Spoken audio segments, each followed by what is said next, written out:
ಗ್ರಹಗಳ ಸ್ಥಾನ ಬದಲಾವಣೆ ಆಗಸ್ಟ್ ತಿಂಗಳಿನಲ್ಲಿ ಯಾವ ರಾಶಿಗಳ ಮೇಲೆ ಪ್ರಭಾವವನ್ನು ಬೀರಲಿದೆ? ಈ ತಿಂಗಳು ನಿಮಗೆ ಹೇಗಿರಲಿದೆ? ರಾಶಿಗನುಗುಣವಾಗಿ ನೀವು ಯಾವ ಫಲವನ್ನು ಪಡೆಯುವಿರಿ? ವೃತ್ತಿ ಜೀವನ, ಕೌಟುಂಬಿಕ ಜೀವನ, ಆರ್ಥಿಕ ಸ್ಥಿತಿ ಹೇಗಿರಲಿದೆ ಎನ್ನುವುದನ್ನು ಇಂದು ಈ ವಿಡಿಯೋದಲ್ಲಿ ತಿಳಿಯೋಣ. ಆಗಸ್ಟ್ ತಿಂಗಳಿನಲ್ಲಿ ಮೇಷ ರಾಶಿಯಿಂದ ಸಿಂಹ ರಾಶಿಯವರೆಗಿನ ಫಲಾಫಲಗಳ ಬಗ್ಗೆ ಇಂದು ತಿಳಿಯೋಣ. 2025ರ ಆಗಸ್ಟ್ ತಿಂಗಳಿನಲ್ಲಿ ಅನೇಕ ದೊಡ್ಡ ಗ್ರಹಗಳ ಚಲನೆ ಬದಲಾಗಲಿದೆ.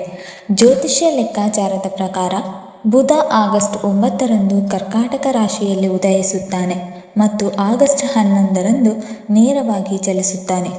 ಆಗಸ್ಟ್ 17ರಂದು ಸೂರ್ಯನು ಸಿಂಹ ರಾಶಿಯಲ್ಲಿ ಸಾಗಿದರೆ ಆಗಸ್ಟ್ 21ರಂದು ಶುಕ್ರನು ಕರ್ಕಾಟಕ ರಾಶಿಯಲ್ಲಿ ಸಾಗುತ್ತಾನೆ. ತಿಂಗಳ ಕೊನೆಯಲ್ಲಿ ರಾಶಿ ಚಕ್ರದಲ್ಲಿಯೂ ಬದಲಾವಣೆಯಾಗಲಿದೆ. ಆಗಸ್ಟ್ 30ರಂದು ಬುಧ ಸಿಂಹ ರಾಶಿಯನ್ನು ಪ್ರವೇಶಿಸುತ್ತಾನೆ. ಈ ಗ್ರಹಗಳ ಸಂಚಾರದ ಪರಿಣಾಮವು ಮೇಷರಾಶಿಯಿಂದ ಮೀನರಾಶಿಯವರೆಗೆ ಎಲ್ಲ ರಾಶಿ ಚಕ್ರಗಳ ಮೇಲೆ ಇರುತ್ತದೆ. ಈ ಗ್ರಹಗಳ ಬದಲಾವಣೆಯಿಂದಾಗಿ ಸಿಂಹ ರಾಶಿಯಲ್ಲಿ ಗ್ರಹಣ ಯೋಗವು ರೂಪುಗೊಳ್ಳುತ್ತದೆ. ಇದು ಅಶುಭ ಫಲಿತಾಂಶಗಳನ್ನು ನೀಡುತ್ತದೆ. ಆದರೆ ಈ ತಿಂಗಳು ಲಕ್ಷ್ಮೀನಾರಾಯಣ ಹಾಗೂ ಉಭಯಚಾರಿಯಂತಹ ಶುಭ ಯೋಗಗಳು ಸಹ ರೂಪುಗೊಳ್ಳುತ್ತಿವೆ. ಇದರ ಸ್ಥಾನದಿಂದಾಗಿ ವೃಷಭ, ಕರ್ಕಾಟಕ ಮತ್ತು ಸಿಂಹ ರಾಶಿಯ ಜನರು ಅದೃಷ್ಟದ ಬೆಂಬಲವನ್ನು ಪಡೆಯುತ್ತಾರೆ. ಈ ತಿಂಗಳು 12 ರಾಶಿಗಳ ಭವಿಷ್ಯ ಹೇಗಿರಲಿದೆ? ಆರ್ಥಿಕವಾಗಿ, ವೃತ್ತಿ ಜೀವನದಲ್ಲಿ, ಕೌಟುಂಬಿಕ ಹಾಗೂ ಪ್ರೀತಿಯ ಜೀವನದಲ್ಲಿ ಯಾವ ರಾಶಿಯವರಿಗೆ ಅದೃಷ್ಟ ಯೋಗವಿದೆ, ಯಾರಿಗೆ ಲಾಭ, ಯಾರಿಗೆ ನಷ್ಟವಾಗಲಿದೆ ಎನ್ನುವುದರ ಮಾಸಿಕ ಫಲದ ಮಾಹಿತಿ ತಿಳಿಯೋಣ. ಮೇಷ. ಆಗಸ್ಟ್ ತಿಂಗಳ ಆರಂಭವು ಮೇಷರಾಶಿಯವರಿಗೆ ಶುಭಕರವಾಗಿರುತ್ತದೆ. ಈ ಸಮಯದಲ್ಲಿ ನಿಮ್ಮ ಯೋಜಿತ ಕಾರ್ಯಗಳು ಸಮಯಕ್ಕೆ ಸರಿಯಾಗಿ ಪೂರ್ಣಗೊಳ್ಳುತ್ತವೆ.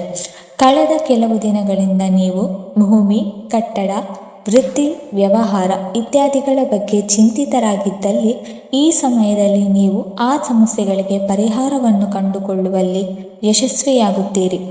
ಕುಟುಂಬ ಸದಸ್ಯರಲ್ಲಿ ಪ್ರೀತಿ ಮತ್ತು ಸಾಮರಸ್ಯ ಇರುತ್ತದೆ. ಈ ಸಮಯದಲ್ಲಿ ಪ್ರೇಮ ಜೀವನವು ತಂಪಾಗಿ ಮುಂದುವರಿಯುತ್ತದೆ. ತಿಂಗಳ ಮಧ್ಯಭಾಗವು ಸರಾಸರಿ ಫಲಪ್ರದವಾಗಲಿದೆ. ಈ ಸಮಯದಲ್ಲಿ ನೀವು ಆರೋಗ್ಯ, ಸಂಬಂಧ ಮತ್ತು ಹಣದ ಬಗ್ಗೆ ವಿಶೇಷ ಕಾಳಜಿ ವಹಿಸಬೇಕಾಗುತ್ತದೆ. ನೀವು ವ್ಯವಹಾರದಲ್ಲಿ ತೊಡಗಿಸಿಕೊಂಡಿದ್ದರೆ ಆಗಸ್ಟ್ ತಿಂಗಳ ಉತ್ತರಾರ್ಧದಲ್ಲಿ ಆರ್ಥಿಕ ಸ್ಥಿತಿಯನ್ನು ಬಲವಾಗಿಡಲು ನೀವು ವಿಶೇಷ ಪ್ರಯತ್ನಗಳನ್ನು ಮಾಡಬೇಕಾಗುತ್ತದೆ. ಈ ಸಮಯದಲ್ಲಿ ಯಾವುದೇ ಯೋಜನೆಯಲ್ಲಿ ಬುದ್ಧಿವಂತಿಕೆಯಿಂದ ಹೂಡಿಕೆ ಮಾಡಿ, ಇಲ್ಲದಿದ್ದರೆ ನಿಮ್ಮ ಹಣವು ಸಿಲುಕಿಕೊಳ್ಳಬಹುದು. ವೃತ್ತಿ ಮತ್ತು ವ್ಯವಹಾರದಲ್ಲಿ ನಿಮ್ಮ ಪ್ರತಿಸ್ಪರ್ಧಿಗಳೊಂದಿಗೆ ನೀವು ತೀವ್ರವಾಗಿ ಸ್ಪರ್ಧಿಸಬೇಕಾಗಬಹುದು. ಆರೋಗ್ಯ ಮತ್ತು ಸಂಬಂಧಗಳ ಬಗ್ಗೆ ವಿಶೇಷ ಗಮನ ಹರಿಸಬೇಕಾಗುತ್ತದೆ. ನಿಮ್ಮ ಆಹಾರದ ಬಗ್ಗೆ ವಿಶೇಷ ಕಾಳಜಿ ವಹಿಸಿ, ಇಲ್ಲದಿದ್ದರೆ ನೀವು ಹೊಟ್ಟೆಗೆ ಸಂಬಂಧಿಸಿದ ಸಮಸ್ಯೆಗಳನ್ನು ಎದುರಿಸಬೇಕಾಗಬಹುದು. ವೃಷಭ ರಾಶಿಯವರಿಗೆ ಆಗಸ್ಟ್ ತಿಂಗಳು ಸರಾಸರಿಯಾಗಲಿದೆ. ಈ ತಿಂಗಳು ಪೂರ್ತಿ ನಿಮ್ಮ ಜೀವನದಲ್ಲಿ ಏರಿಳಿತಗಳು ಇರುತ್ತವೆ. ವೃತ್ತಿ ಮತ್ತು ವ್ಯವಹಾರದ ದೃಷ್ಟಿಕೋನದಿಂದ ಆಗಸ್ಟ್ ತಿಂಗಳು ನಿಮಗೆ ಅನುಕೂಲಕರವಾಗಿದೆ ಎಂದು ಹೇಳಲಾಗುವುದಿಲ್ಲ. ಅಂತಹ ಪರಿಸ್ಥಿತಿಯಲ್ಲಿ ಅದೃಷ್ಟವನ್ನು ಅವಲಂಬಿಸುವ ಬದಲು ನಿಮ್ಮ ಪ್ರಯತ್ನ ಹಾಗೂ ಶ್ರಮವನ್ನು ನಂಬಬೇಕಾಗುತ್ತದೆ. ಈ ತಿಂಗಳು ನೀವು ಯೋಜಿತ ಕಾರ್ಯಗಳಲ್ಲಿ ಅಪೇಕ್ಷಿತ ಯಶಸ್ಸನ್ನು ಪಡೆಯಲು ಶ್ರಮವಿಲ್ಲದೆ ಕೆಲಸ ಮಾಡಬೇಕಾಗುತ್ತದೆ ಮತ್ತು ಪ್ರಯತ್ನಗಳನ್ನು ಮಾಡಬೇಕಾಗುತ್ತದೆ. ಎಲ್ಲ ರೀತಿಯ ಕಷ್ಟಕರ ಸಂದರ್ಭಗಳ ನಡುವೆಯೂ ನೀವು ನಿಮ್ಮ ತಾಳ್ಮೆ ಮತ್ತು ವಿವೇಚನೆಯನ್ನು ಕಾಪಾಡಿಕೊಳ್ಳಬೇಕಾಗುತ್ತದೆ. ಉದ್ಯೋಗಿಗಳು ತಿಂಗಳ ಮಧ್ಯದಲ್ಲಿ ಭಾವನೆಗಳಿಂದ ಒದ್ದಾಡುವ ಮೂಲಕ ಯಾವುದೇ ದೊಡ್ಡ ನಿರ್ಧಾರ ತೆಗೆದುಕೊಳ್ಳುವುದನ್ನು ತಪ್ಪಿಸಬೇಕಾಗುತ್ತದೆ. ನೀವು ನಿಮ್ಮ ವ್ಯವಹಾರವನ್ನು ವಿಸ್ತರಿಸಲು ಯೋಜಿಸುತ್ತಿದ್ದರೆ ಈ ವಿಷಯದಲ್ಲಿ ನೀವು ಎಚ್ಚರಿಕೆಯಿಂದ ನಿರ್ಧಾರ ತೆಗೆದುಕೊಳ್ಳಬೇಕಾಗುತ್ತದೆ. ಸಂದರ್ಭಗಳು ಅನುಕೂಲಕರವಾಗಿಲ್ಲದಿದ್ದರೆ ಈ ಯೋಜನೆಯನ್ನು ಮುಂದೂಡುವುದು ಉತ್ತಮ.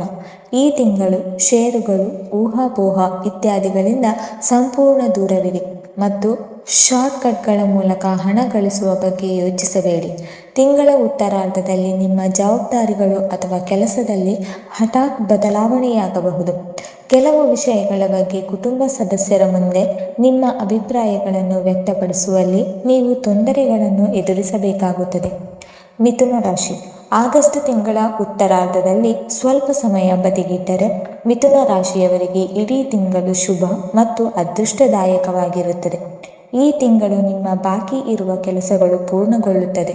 ವೃತ್ತಿ ಮತ್ತು ವ್ಯವಹಾರದಲ್ಲಿ ಅನುಕೂಲಕರ ಪರಿಸ್ಥಿತಿಗಳು ಇರುತ್ತದೆ. ಕೆಲಸದ ಸ್ಥಳದಲ್ಲಿ ನಿಮ್ಮ ಬುದ್ಧಿವಂತಿಕೆ ಮತ್ತು ವಿವೇಚನೆಯಿಂದ ನೀವು ನಿಮ್ಮ ಅತ್ಯುತ್ತಮ ಫಲಿತಾಂಶವನ್ನು ನೀಡುತ್ತೀರಿ. ಹಿರಿಯರು ಮತ್ತು ಕಿರಿಯರಿಂದ ನಿಮಗೆ ಸಾಕಷ್ಟು ಸಹಕಾರ ಮತ್ತು ಬೆಂಬಲ ಸಿಗುತ್ತದೆ. ಈ ತಿಂಗಳು ನಿಮ್ಮ ವಿರೋಧ ದುರ್ಬಲವಾಗಿರುತ್ತದೆ. ನೀವು ಮಾಡುವ ಎಲ್ಲ ಪಿತೂರಿಗಳು ವಿಫಲಗೊಳ್ಳುತ್ತದೆ. ಆದಾಯದ ಮೂಲಗಳು ಹೆಚ್ಚಾಗುತ್ತದೆ. ಆಸ್ತಿ ಖರೀದಿ ಮತ್ತು ಮಾರಾಟದ ದೃಷ್ಟಿಯಿಂದ ತಿಂಗಳ ಮಧ್ಯಭಾಗವು ಶುಭವಾಗಿರುತ್ತದೆ. ಈ ಸಮಯದಲ್ಲಿ ನೀವು ಸೌಕರ್ಯ ಮತ್ತು ಅನುಕೂಲಕ್ಕೆ ಸಂಬಂಧಿಸಿದ ವಸ್ತುಗಳನ್ನು ಖರೀದಿಸುತ್ತೀರಿ. ತಿಂಗಳ ಉತ್ತರಾರ್ಧದಲ್ಲಿ ಉದ್ಯೋಗಿಗಳನ್ನು ಅವರ ಕಠಿಣ ಪರಿಶ್ರಮ ಮತ್ತು ಪ್ರಯತ್ನಗಳಿಗಾಗಿ ಗೌರವಿಸಬಹುದು. ಸಂತೋಷ ಮತ್ತು ಶಾಂತಿಯನ್ನು ಕಾಪಾಡಿಕೊಳ್ಳುತ್ತದೆ. ಜೀವನ ಸಂಗಾತಿಯಿಂದ ಸಂಪೂರ್ಣ ಸಹಕಾರ ಮತ್ತು ಬೆಂಬಲ ಇರುತ್ತದೆ. ದಾಂಪತ್ಯ ಜೀವನದಲ್ಲಿ ಪತಿ ಪತ್ನಿಯರ ನಡುವೆ ಉತ್ತಮ ಸಮನ್ವಯ ಇರುತ್ತದೆ. ಪ್ರೇಮ ಸಂಬಂಧದಲ್ಲಿ ಪರಸ್ಪರ ನಂಬಿಕೆ ಮತ್ತು ಅನ್ಯೋನ್ಯತೆ ಹೆಚ್ಚಾಗುತ್ತದೆ. ಕಟಕ ರಾಶಿ. ಕಟಕ ರಾಶಿಯವರಿಗೆ ಆಗಸ್ಟ್ ತಿಂಗಳ ಆರಂಭವು ಸ್ವಲ್ಪ ಒತ್ತಡದಿಂದ ಕೂಡಿರುತ್ತದೆ. ಈ ಸಮಯದಲ್ಲಿ ನೀವು ಸ್ವಲ್ಪ ಹೋರಾಟದ ನಂತರವೇ ಲಾಭ ಮತ್ತು ಯಶಸ್ಸನ್ನು ಪಡೆಯಲು ಸಾಧ್ಯವಾಗುತ್ತದೆ. ಈ ಸಮಯದಲ್ಲಿ ನೀವು ನಿಮ್ಮ ಅಹಂ ಮತ್ತು ಕೋಪವನ್ನು ನಿಯಂತ್ರಿಸಬೇಕು ಮತ್ತು ಜನರೊಂದಿಗೆ ಸಭ್ಯವಾಗಿ ವರ್ತಿಸಬೇಕು. ಈ ತಿಂಗಳು ನಿಮ್ಮ ಮಾತು ಮತ್ತು ನಡವಳಿಕೆಯು ಕೆಲಸಗಳನ್ನು ಸುಗಮಗೊಳಿಸುವುದಲ್ಲದೆ ಅವುಗಳನ್ನು ಹಾಳು ಮಾಡಬಹುದು ಎಂಬುದನ್ನು ನೆನಪಿನಲ್ಲಿರಿ. ಆಗಸ್ಟ್ ತಿಂಗಳ ಮೊದಲಾರ್ಧದಲ್ಲಿ ಕರ್ಕಾಟಕ ರಾಶಿಚಕ್ರದ ಜನರು ನಿಮ್ಮನ್ನು ದಿಕ್ಕು ತಪ್ಪಿಸುವ ಜನರಿಂದ ಎಚ್ಚರವಾಗಿರಬೇಕಾಗುತ್ತದೆ. ತಿಂಗಳ 2ನೇ ವಾರದಲ್ಲಿ ಪ್ರಯಾಣದ ಸಮಯದಲ್ಲಿ ನೀವು ಇದ್ದಕ್ಕಿದ್ದಂತೆ ದೀರ್ಘ ಪ್ರಯಾಣಕ್ಕೆ ಹೋಗುವ ಸಾಧ್ಯತೆ ಇರಬಹುದು. ಪ್ರಯಾಣದ ಸಮಯದಲ್ಲಿ ನೀವು ಪ್ರಭಾವಿ ಜನರನ್ನು ಭೇಟಿಯಾಗುತ್ತೀರಿ. ತಿಂಗಳ ಉತ್ತರಾರ್ಧವು ಮೊದಲಾರ್ಧಕ್ಕಿಂತ ಹೆಚ್ಚು ಶುಭ ಮತ್ತು ಅದೃಷ್ಟಶಾಲಿಯಾಗಿರುತ್ತದೆ. ಈ ಸಮಯದಲ್ಲಿ ನಿರುದ್ಯೋಗಿಗಳಿಗೆ ಉದ್ಯೋಗ ಸಿಗುವ ಸಾಧ್ಯತೆ ಇದೆ.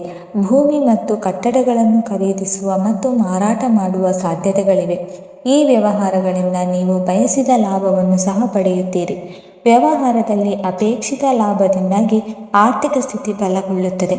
ಕರ್ಕಾಟಕ ರಾಶಿಯವರು ಈ ತಿಂಗಳು ತಮ್ಮ ಎಲ್ಲ ಕಾರ್ಯನಿರತ ಕೆಲಸದ ನಡುವೆಯೂ ತಮ್ಮ ಸಂಗಾತಿಗಾಗಿ ಸಮಯವನ್ನು ಮೀಸಲಿಡಬೇಕಾಗುತ್ತದೆ. ಅವರ ಭಾವನೆಗಳನ್ನು ಗೌರವಿಸುವುದರಿಂದ ಮಾತ್ರ ದಾಂಪತ್ಯ ಜೀವನದಲ್ಲಿ ಸಂತೋಷ ಮತ್ತು ಸಾಮರಸ್ಯ ಇರುತ್ತದೆ. ಸಿಂಹರಾಶಿ. ಆಗಸ್ಟ್ ತಿಂಗಳು ಸಿಂಹರಾಶಿಯವರಿಗೆ ಮಿಶ್ರ ಫಲಿತಾಂಶಗಳನ್ನು ನೀಡುತ್ತದೆ. ತಿಂಗಳ ಆರಂಭದಲ್ಲಿ ಖರ್ಚು ಮತ್ತು ಲಾಭ ಎರಡೂ ಸಮಾನ ಸ್ಥಾನದಲ್ಲಿ ಕಂಡುಬರಬಹುದು. ವ್ಯಾಪಾರಸ್ಥರು ವೃತ್ತಿ ಮತ್ತು ವ್ಯವಹಾರಕ್ಕೆ ಸಂಬಂಧಿಸಿದಂತೆ ದೂರದ ಪ್ರಯಾಣ ಮಾಡಬೇಕಾಗಬಹುದು. ಈ ಸಮಯದಲ್ಲಿ ಕೆಲವು ಅಡಚಣೆಗಳು ಮತ್ತು ಅಡೆತಡೆಗಳ ಹೊರತಾಗಿಯೂ ನೀವು ಉಳಿಸಿಕೊಳ್ಳಲು ಸಾಕಷ್ಟು ಹಣವನ್ನು ಪಡೆಯುತ್ತೀರಿ. ತಿಂಗಳ 2ನೇ ವಾರದಲ್ಲಿ ವ್ಯವಹಾರದಲ್ಲಿ ಏರಿಳಿತಗಳು ಮತ್ತು ಕೆಲವು ಸಮಸ್ಯೆಗಳು ಉಂಟಾಗಬಹುದು. ಈ ಸಮಯದಲ್ಲಿ ನೀವು ಮಾರುಕಟ್ಟೆಯಲ್ಲಿನ ಹಿಂಜರಿತವನ್ನು ಹಾಗೂ ನಿಮ್ಮ ಪ್ರತಿಸ್ಪರ್ಧಿಗಳನ್ನು ಎದುರಿಸಬೇಕಾಗಬಹುದು. ಸಂಬಂಧಗಳ ದೃಷ್ಟಿಕೋನದಿಂದಾಗಿ ತಿಂಗಳ ಮಧ್ಯಭಾಗವು ಸ್ವಲ್ಪ ಪ್ರತಿಕೂಲವಾಗಿರಬಹುದು. ಈ ಸಮಯದಲ್ಲಿ ಕೆಲವು ವಿಷಯಗಳ ಬಗ್ಗೆ ಸಂಬಂಧಿಕರೊಂದಿಗೆ ಉದ್ವಿಗ್ನತೆ ಉಂಟಾಗಬಹುದು. ತಿಂಗಳ ಮಧ್ಯದಲ್ಲಿ ಅದು ಪ್ರೇಮ ಸಂಬಂಧವಾಗಿರಲಿ ಅಥವಾ ವೈವಾಹಿಕ ಸಂಬಂಧವಾಗಿರಲಿ, ನಿಮ್ಮ ಇಚ್ಛೆಗಳನ್ನು ನಿಮ್ಮ ಸಂಗಾತಿಯ ಮೇಲೆ ಹೇರುವುದನ್ನು ಅಥವಾ ಅವರ ಮೇಲೆ ಪ್ರಾಬಲ್ಯ ಸಾಧಿಸುವುದನ್ನು ತಪ್ಪಿಸಿ. ಪ್ರೀತಿ ಪಾತ್ರರೊಂದಿಗಿನ ಸಂಭಾಷಣೆಯ ಸಮಯದಲ್ಲಿ ಸಭ್ಯತೆ ಮತ್ತು ಪದಗಳ ಘನತೆಯನ್ನು ಕಾಪಾಡಿಕೊಳ್ಳುವುದು ಸೂಕ್ತವಾಗಿರುತ್ತದೆ. ಇಲ್ಲದಿದ್ದರೆ ಸಂಬಂಧದಲ್ಲಿ ಬಿರುಕು ಉಂಟಾಗಬಹುದು. ಉದ್ಯೋಗಿಗಳು ತಮ್ಮ ವಿರೋಧಿಗಳ ಬಗ್ಗೆ ಬಹಳ ಜಾಗರೂಕರಾಗಿರಬೇಕು ಮತ್ತು ಕೆಲಸದ ಸ್ಥಳದಲ್ಲಿ ಅಜಾಗರೂಕತೆಯನ್ನು ತಪ್ಪಿಸಬೇಕು. ಆಗಸ್ಟ್ ಕೊನೆಯ ವಾರವು ಸ್ವಲ್ಪ ವಿಶ್ರಾಂತಿ ಪಡೆಯಬಹುದು. ಈ ಸಮಯದಲ್ಲಿ ನಿಮ್ಮ ಕುಟುಂಬದೊಂದಿಗೆ ಸಂತೋಷದ ಸಮಯವನ್ನು ಕಳೆಯಲು ನಿಮಗೆ ಅವಕಾಶ ಸಿಗುತ್ತವೆ. ಕನ್ಯಾ ರಾಶಿ. ಕನ್ಯಾ ರಾಶಿಯವರಿಗೆ ಆಗಸ್ಟ್ ಕೊನೆಯ ವಾರದಲ್ಲಿ ಸ್ವಲ್ಪ ಸಮಯ ಹೊರತುಪಡಿಸಿ ಇಡೀ ತಿಂಗಳು ಸಂತೋಷ ಮತ್ತು ಅದೃಷ್ಟದಿಂದ ತುಂಬಿರುತ್ತದೆ. ಆಗಸ್ಟ್ ಆರಂಭವು ಸ್ವಲ್ಪ ಕಾರ್ಯನಿರತವಾಗಿರುತ್ತದೆ, ಆದರೆ ಪ್ರಯೋಜನಕಾರಿಯಾಗಿರುತ್ತದೆ. ಈ ಸಮಯದಲ್ಲಿ ನೀವು ವೃತ್ತಿ ಮತ್ತು ವ್ಯವಹಾರಕ್ಕೆ ಸಂಬಂಧಿಸಿದಂತೆ ದೀರ್ಘ ಅಥವಾ ಕಡಿಮೆ ದೂರ ಪ್ರಯಾಣಿಸಬೇಕಾಗಬಹುದು. ಪ್ರಯಾಣವು ಆಹ್ಲಾದಕರವಾಗಿರುತ್ತದೆ ಮತ್ತು ನಿಮ್ಮ ವೃತ್ತಿ ಮತ್ತು ವ್ಯವಹಾರಕ್ಕೆ ಪ್ರಗತಿ ಮತ್ತು ಪ್ರಯೋಜನಗಳನ್ನು ತರುತ್ತದೆ. ಈ ಸಮಯದಲ್ಲಿ ನಿಮಗಾಗಿ ಹೊಸ ಆದಾಯದ ಮೂಲಗಳು ಸೃಷ್ಟಿಯಾಗುತ್ತವೆ. ಬಾಕಿ ಇರುವ ಹಣವನ್ನು ನೀವು ಪಡೆಯಬಹುದು. ಆಗಸ್ಟ್ 2ನೇ ವಾರದಲ್ಲಿ ನೀವು ಶುಭ ಮತ್ತು ಧಾರ್ಮಿಕ ಚಟುವಟಿಕೆಗಳಲ್ಲಿ ಭಾಗವಹಿಸಲು ಅವಕಾಶವನ್ನು ಪಡೆಯುತ್ತೀರಿ. ಕುಟುಂಬ ಸದಸ್ಯರಲ್ಲಿ ಪ್ರೀತಿ ಮತ್ತು ಸಾಮರಸ್ಯ ಉಳಿಯುತ್ತದೆ. ಈ ಸಮಯದಲ್ಲಿ ನಿಮ್ಮ ಪ್ರೀತಿ ಪಾತ್ರರೊಂದಿಗೆ ಸಂತೋಷದ ಸಮಯವನ್ನು ಕಳೆಯಲು ನಿಮಗೆ ಅವಕಾಶ ಸಿಗುತ್ತದೆ. ನೀವು ವಿದೇಶಗಳಿಗೆ ಸಂಬಂಧಿಸಿದ ವ್ಯವಹಾರಗಳನ್ನು ಮಾಡಿದರೆ ಅಥವಾ ವೃತ್ತಿ ಮತ್ತು ವ್ಯವಹಾರಕ್ಕಾಗಿ ಪ್ರಯತ್ನಿಸುತ್ತಿದ್ದರೆ ಆಗಸ್ಟ್ ತಿಂಗಳು ನಿಮಗೆ ತುಂಬಾ ಶುಭವಾಗಿರುತ್ತದೆ. ಆಗಸ್ಟ್ 4ನೇ ವಾರದಲ್ಲಿ ಕನ್ಯಾ ರಾಶಿಯವರು ತಮ್ಮ ಆರೋಗ್ಯ ಮತ್ತು ಸಂಬಂಧಗಳ ಬಗ್ಗೆ ಸ್ವಲ್ಪ ಜಾಗರೂಕರಾಗಿರಬೇಕು.